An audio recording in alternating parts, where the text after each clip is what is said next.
Welcome back to the epic Final Fantasy Let's Play. Today, we're going to a town that doesn't speak English, I guess. But we have a magic stone that lets us speak with them. That's not what I meant to use. So, hope everyone's doing well. I am, this is the week after the big Final Fantasy, Let's Break Final Fantasy VII live stream. I want to thank everyone that came out. It was a lot of fun. We had a lot of fun. It was really, really cool. A lot of great support. Everyone was so nice, so friendly. I had 2 moderators there, just in case, you know, because it's good to have moderators, but I definitely did not need them. Everyone was just fantastic who came, and I really appreciate all the support, all the kind words everyone gave me. It helped a lot. You know, I've been through not the best couple weeks, so it was really nice to have a lot of people come and support. If you want to see the full 7-hour live stream of me breaking Final Fantasy VII, you can join our Patreon club. I put the entire stream from beginning to end, no edits whatsoever, on the Patreon club. And if you join the Patreon club, you only have to do $1 a month to get the exclusive videos. That's the minimum. So, if you want to help support and you want to see 7 hours of me breaking Final Fantasy VII, then feel free to sign up. It'll help me out a lot. And if you're, by the time you see this video, it'll probably be about to come down. Twitch actually has the live stream for like 14 days after I stream, but then it goes away forever. So the Patreon club's the only way you're going to be able to see it like forever, because I won't ever take it down. But if you're seeing this and it's been not 14 days, then you might still be able to catch it on Twitch without having to pay for the Patreon club. We are the Lufinians. In ancient times, we were known as the Sky People. Ah, that vessel of yours is called an airship. Our ancestors built and used it long ago. Thanks.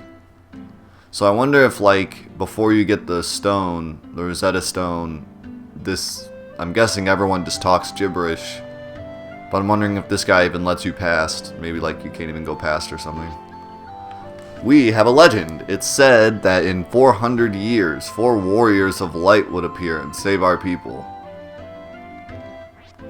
The Light Warriors, the legend was true. Hell yeah, the legend was true. The castle floating high up in the sky is the Flying Fortress. It was once home to our ancestors. The Tower of Mirage is its entrance. Cool, get me in the tower, man. We bravely faced Tiamat, but failed to defeat it. The Fiend must still be in the Flying Fortress now. Our power, the power of wind, has been taken by Tiamat. We came to believe there was another culprit behind the 4 fiends. We sent 5 warriors to seek him out, but they never returned. 5 of our bravest warriors were our last hope.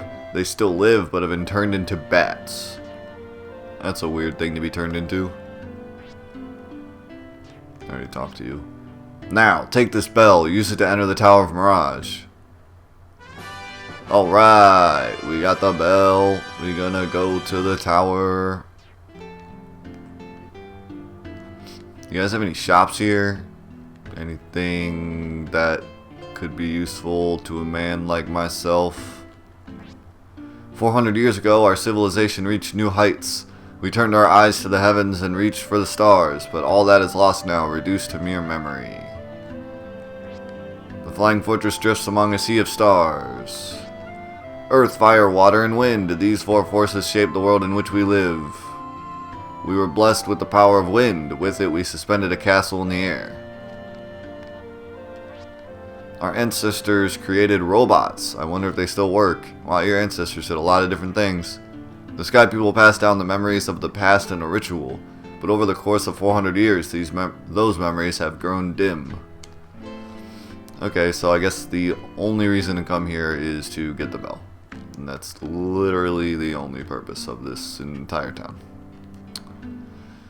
Sweet.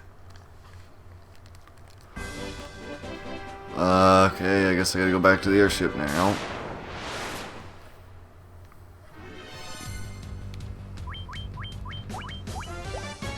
Nah, screw it. Well... Nah, we'll just do this. I was thinking, like, I could just waste all my big spells and then I could go rest, but seeing as I've only gotten, like, one fight and I just rested before saving, might as well just keep my spells and go to the Tower Mirage now. Even though that means if I die in the Tower Mirage, I'll have to go back to that town and get the bell again, but that's not... It's not the worst thing that could ever happen. I just woke up. It's like, well, it's 9 in the morning, but I got up at 7:30. Still not awake yet.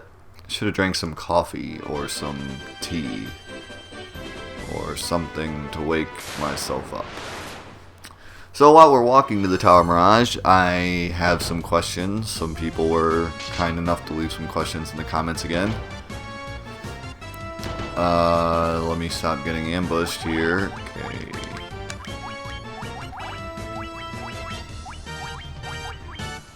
Okay, I already kind of answered this in the comments, but Christopher Yates asked, you talked about speedrunning, but did you ever get Excalibur 2 in Final Fantasy 9?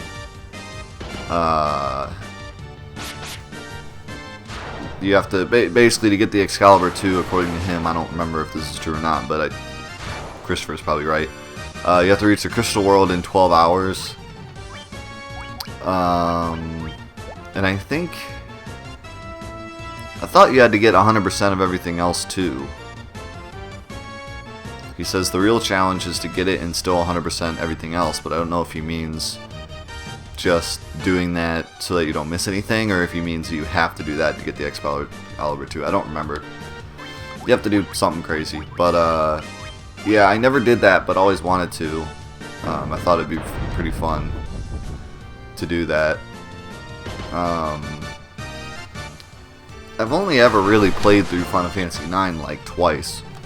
I played it a lot, just you know, picked it up, put it down, picked it up, put it down. I only really like ran through the entire game twice, so I don't know enough about the game to just like go do it, unless I just happen to get lucky and beat it that fast.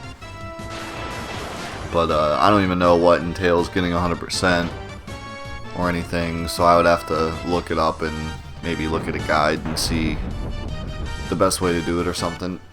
But that'd be fun. I'm tempted to even try to do it in the Let's Play, but I don't really want to because, no, I won't do that. Because I like to read and talk, and I don't want to rush. But maybe someday. Maybe I'll stream it someday or something. That'd be fun. I could do like a one-day stream where I stream for 12 hours and just run through Final Fantasy IX. That'd be cool.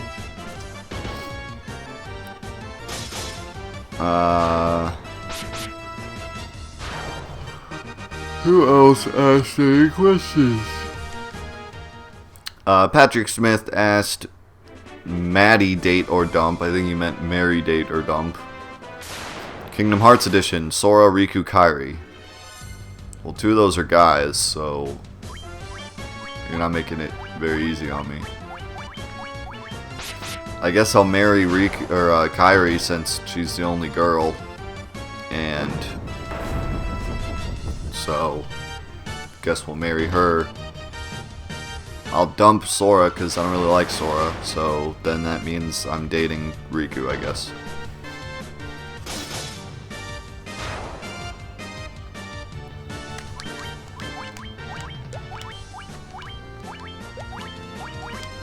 Okay, what other questions we got here?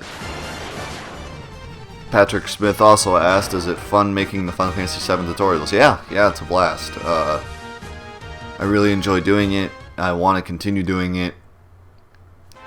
And, yeah, it's... I mean, don't get me wrong, it's a lot of work, and there's a lot of boringness to it, but there's also fun to it also, and I get to express myself through it, and do crazy, silly stuff sometimes, like dancing and whatnot, so it's fun. Will you be playing any prequels or sequels? No. I'm just playing the core games. I'm not even playing, like, Final Fantasy X-2 or anything. Just the core Final Fantasy games for now.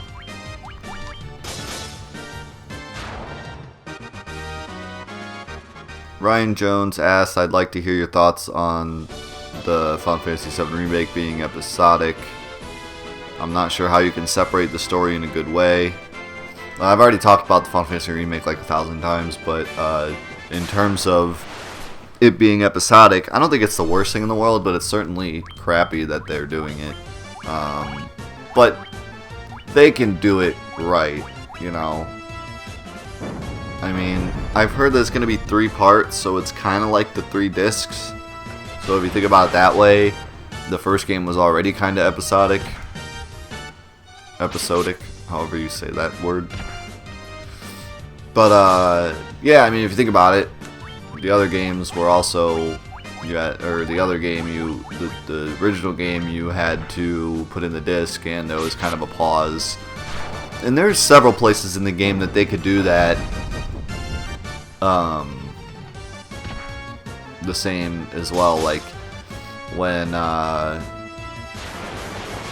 Cloud and Tifa fall into the live stream, you could have like an episode end there and then start during the stream of consciousness, kind of the what's the word I'm looking for? I forget. It's too early. But yeah, you can do it there. You know, a lot of different things. I gotta park all the way down here. Well, you know what? I'm just gonna... Well, I could... Can I... I could probably, like, rest right at the tower, right? I'll just do that.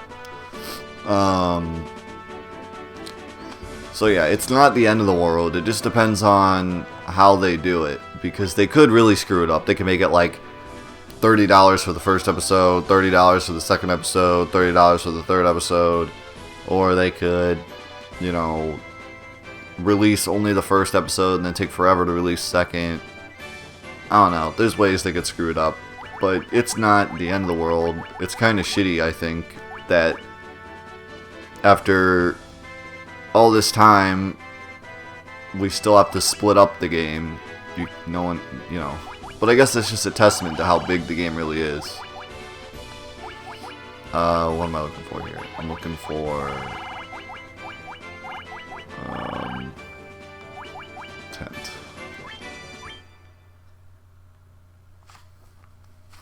Just sleeping in the desert, no big deal.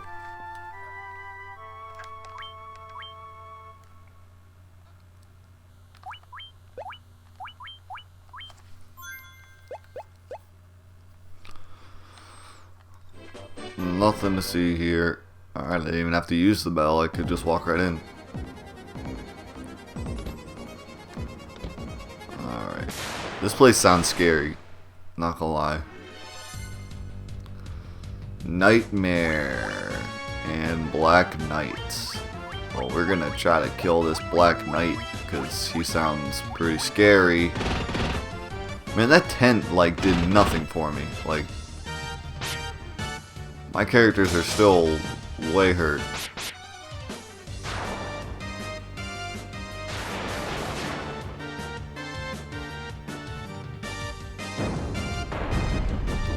Lava snake fire.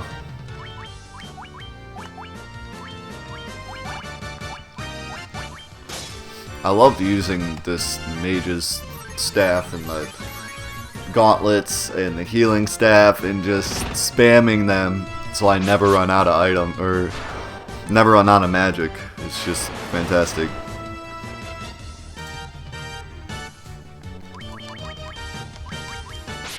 Matt Moriarty? Moriarty? Is that right?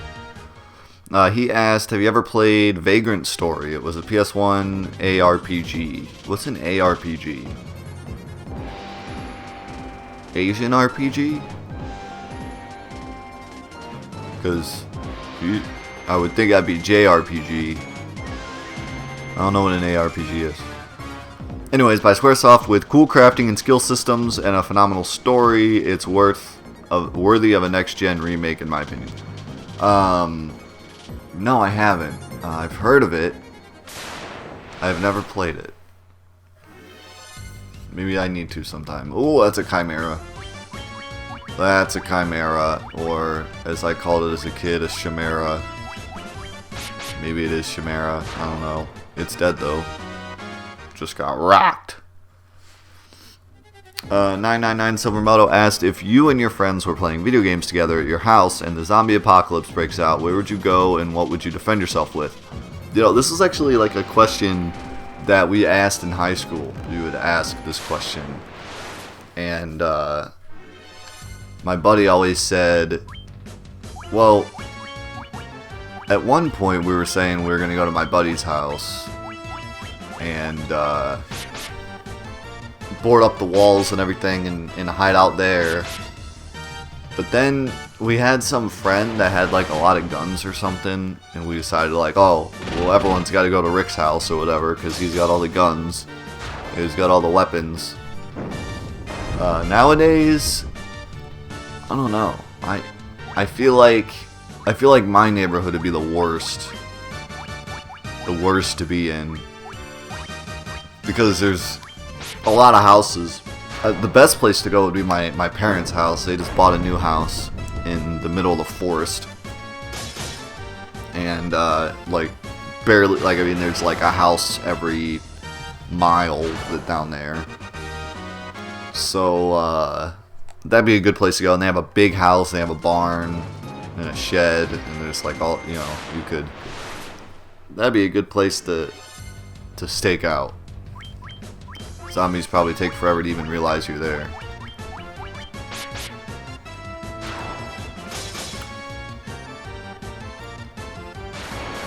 And they have like a long driveway. You can put like traps down, and they have like a gate, so you could gate up the driveway so that the zombies couldn't even get in. Although they could still like just walk through the forest. So you'd have to build a gate around the entire property. But it's a good start.